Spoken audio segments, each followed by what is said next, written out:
प्यारे बच्चों, हमारा आज का विषय है अंडे के छिलके। अंडे के छिलके ये जो एकांकीकार मोहन राकेश द्वारा लिखा गया।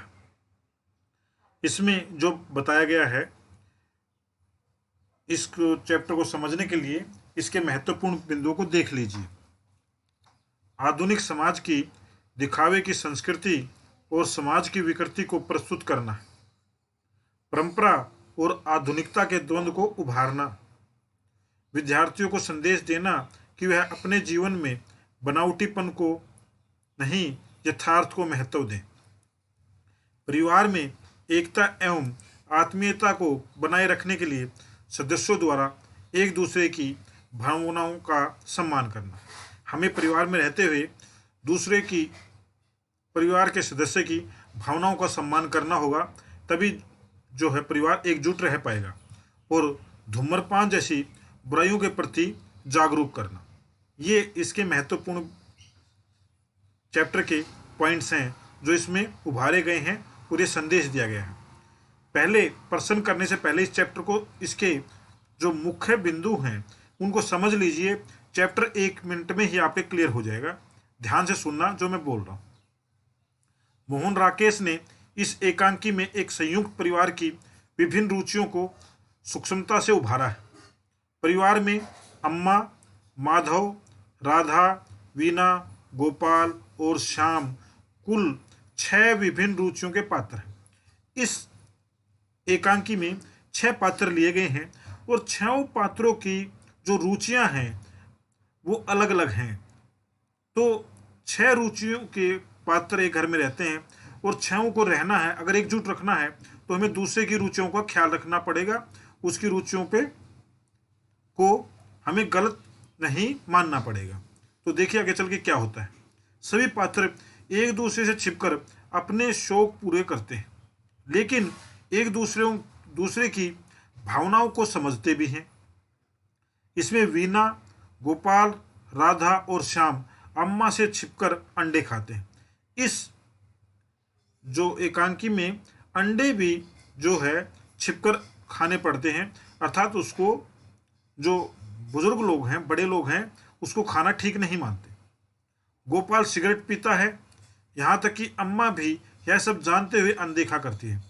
सब सोच रहे हैं कि हम इस कार्य को अम्मा से छिपकर कर रहे हैं, लेकिन अम्मा यहाँ पर सभी जानती है, लेकिन अनदेखा कर देती। सभी पात्रों की परस्पर घनिष्ठता और आत्मीयता पूरे एकांकी में झलकती है। एकांकी की शुरुआत में पर्दा उठते ही गैलरी वाला दरवाजा खुलता है। शाम सीटी बजाता आता है। भार वर्षा हो रही है। उसकी बरसाती से पानी टपक रहा है। श्याम और वीना में बातें होती हैं। वीना श्याम की भाभी है। श्याम वीना के कमरे में आते हुए कहता है कि उसे भाई का कमरा अब पराया सा लगता है। पहले इस कमरे में जूते को छोड़कर सभी चीजें चारपाई पर होती थी। आज कमरे का नक्शा बदला हुआ है। वीना शाम को चाय पीने को कहती है। शाम इस सुहावने मौसम में चाय के साथ कुछ खाने के लिए ले आने को कहता है। वीना उससे 4-6 अंडे लाने को कहती है। जब शाम अंडे के नाम पर नाक भौं सिकोड़ता है तो वीना कहती है कि यहाँ तो रोज अंडे का नाश्ता होता है। वैसे शाम भी छिपकर कच्चा अंडा खाता है। वीना उससे कहती है, अगर कुछ खाना है तो इसमें छिपाने की क्या बात है। शाम के बाहर जाते ही वीना काम करते हुए पानी लेने के लिए राधा के कमरे में जाती है। उसे राधा के बिस्तर पर चंद्रकांता पुस्तक मिल जाती है। पूछने पर राधा कहती है कि ऐसी किताबें माँ जी के सामने नहीं पढ़ सकते। इसमें जो चंद्रकांता पुस्तक है वो भी पढ़ने के लिए माता को पसंद नहीं। वीना चाय के लिए स्टोव पर केतली पानी में रखती है। बाहर से गोपाल आता है। चाय बनती देख प्रसन्न हो जाता है। वीना उसे बताते हैं कि यह चाय शाम के लिए है। गोपाल अपनी भाभी राधा की प्रशंसा करता है। गोपाल सिगरेट पीना चाहता है। वह वीना को बताता है कि वह भाभी के सामने पी लेता है। उन्होंने यह बात किसी को नहीं बताई। थोड़ी देर में शाम अंडे लेकर लौट आता है और उसकी पोल खुल जाती है। वीना अंडे का हलवा बनाती है, तभी जमुना देवी की आवाज़ सुनाई देती है। सब सकपका जाते हैं, सारी चीज़ें ढक देते हैं। जमुना अंदर आकर पूछती है कि दरवाज़ा ऐसे क्यों बंद कर रखा है। जमुना अपने कमरे की छत चूने की शिकायत करती है। वह गोपाल से पूछती है कि वह कोने में खड़ा क्या कर रहा है। गोपाल कहता है कि वीना का हाथ जल गया, मैं उसके लिए मरहम ढूंढ रहा हूँ। माँ पूछती है कि स्टोव के ऊपर क्या रखा है, वह देखना चाहती है। गोपाल माँ को हाथ लगाने से मना कर देता है। वह करंट मारने का डर दिखाता है। राधा बहाना बनाती है कि शाम के घुटने में गेंद लग गई है, उसके लिए पुलटिस बांधने के लिए गर्म किया गया है। जमुना स्वयं पुलटिस बांधने को कहती है। गोपाल बहाने बनाकर उन्हें मना करता है तथा उन्हें उन्हें कमरे तक छोड़ने जाता है। वैसे सभी हलवा खाने लगते हैं वे सभी हलवा खाने लगते हैं। तभी छिलकों को छिपाने का उपाय करते हैं। तभी बड़ा भाई माधव आ जाता है। माधव को सब पता चल जाता है। गोपाल उससे भी प्रार्थना करते हैं कि अम्मा को मत बता। माधव कहते हैं कि अम्मा को सभी बातें पता है, अब अंडे के छिलके छिपाने का कोई ज़रूरत नहीं है। अर्थात अम्मा को सब पता है कि कौन किताब चंद्रकांता पढ़ता है, कौन अंडे खाता है, कौन सिगरेट पीता है, लेकिन वह इन सब चीज़ों को अनदेखा कर देती है ताकि परिवार में संयुक्ता बनी रहे और दूसरे की रुचियों का ख्याल रखा जा सके। अब इसके प्रश्नों की तरफ चलते हैं कि प्रश्नों में क्या होता है। जैसा कि आपने कहानी में सुना था, प्रश्न 1, पराया घर तो लगता ही है भाभी, अपनी भाभी भाई के कमरे में शाम को परायापन का एहसास क्यों होता है। जैसे कि आपने कहानी में सुना था, अब मैंने बोला था, श्याम सदैव से ही लापरवाह रहा है। उसके भाई गोपाल भी उसके श्याम ही लापरवाह थे। शादी से पहले वे भी वह श्याम के समान ही कमरे को गंदा तथा अव्यवस्थित रखते थे। शादी के बाद भी उनकी पत्नी वीना द्वारा कमरे को व्यवस्थित किया जाने लगा।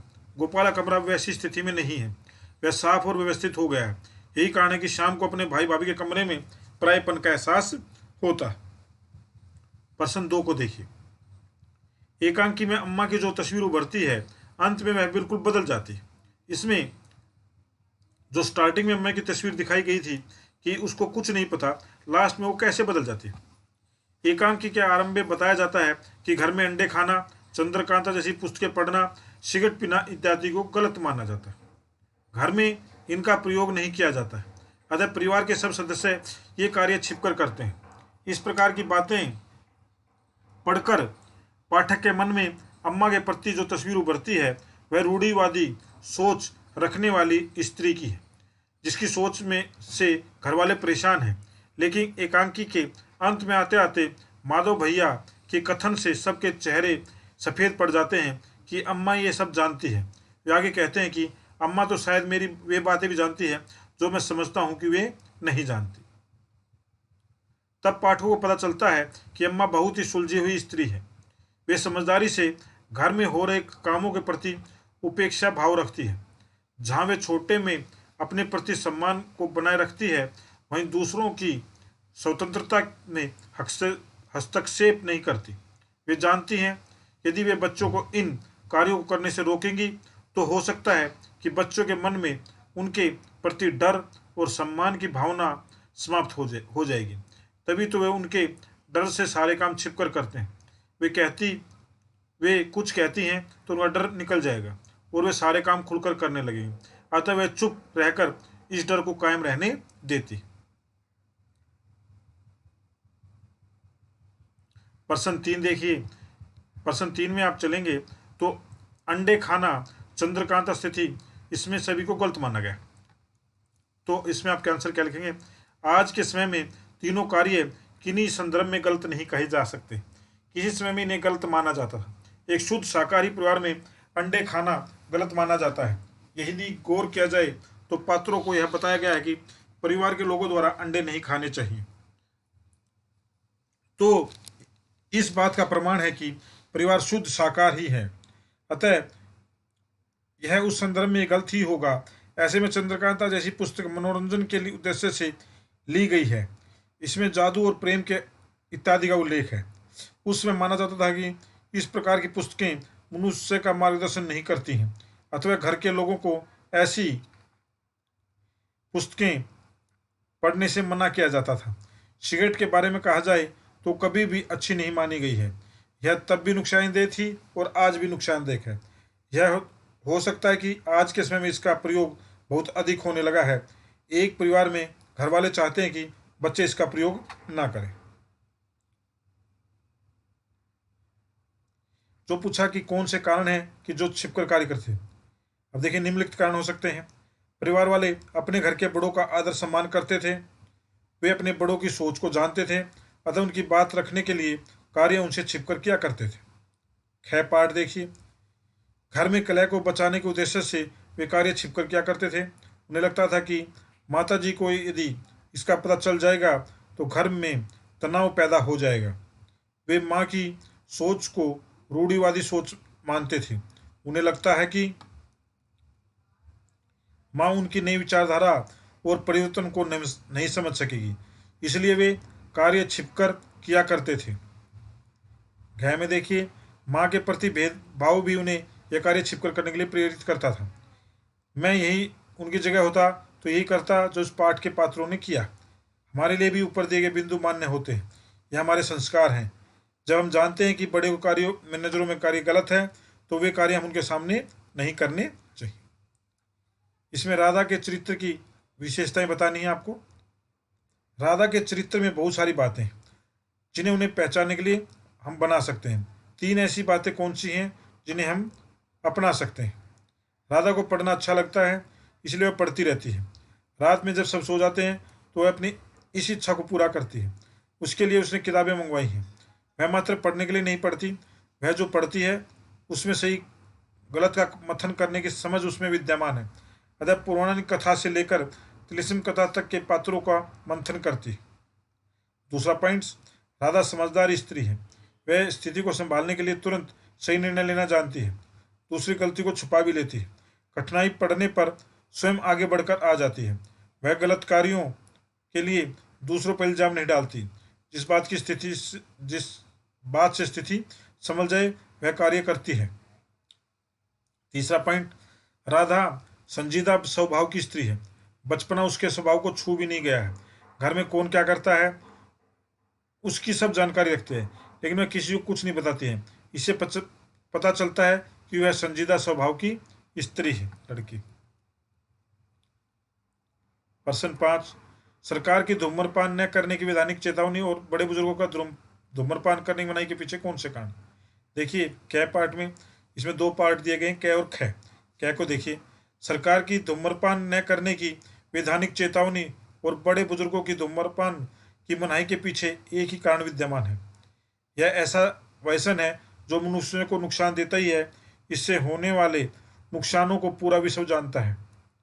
हमारे बड़े बुजुर्गों को इस बात का ज्ञान है, इसलिए सरकार तथा बड़े बुजुर्ग हमें इसका सेवन करने से रोकते हैं। वे हमें इससे होने वाले नुकसानों से बचाने का प्रयास करते हैं। मैं अपने सभी ख्या में इसीलिए पहले में क्या है कि सभी नुकसानों से बचाने का प्रयास करते हैं हमारे बड़े बुजुर्ग, कि छोटे बच्चे सिगरेट का सेवन ना करें। दूसरे ख्या में देखिए, मैं अपने मित्रों को बहुत रिच्छल मानता हूँ, अतः यदि उन्हें ऐसा कार्य करते देखता तो मैं क्रोधित हो जाता। सबसे पहले उन पर गुस्सा करता, उसके बाद प्रयास करता कि वे इस व्यसन को छोड़ दें। वे हर कार्य करता जिससे अपने मित्रों को इस व्यसन से दूर रख सके, अर्थात व्यसन मीन्स बुराई से। तो ये इस सब के पाठ के चैप्टर्स के आंसर्स हैं। इन सबको आप ध्यान से कर लीजिए।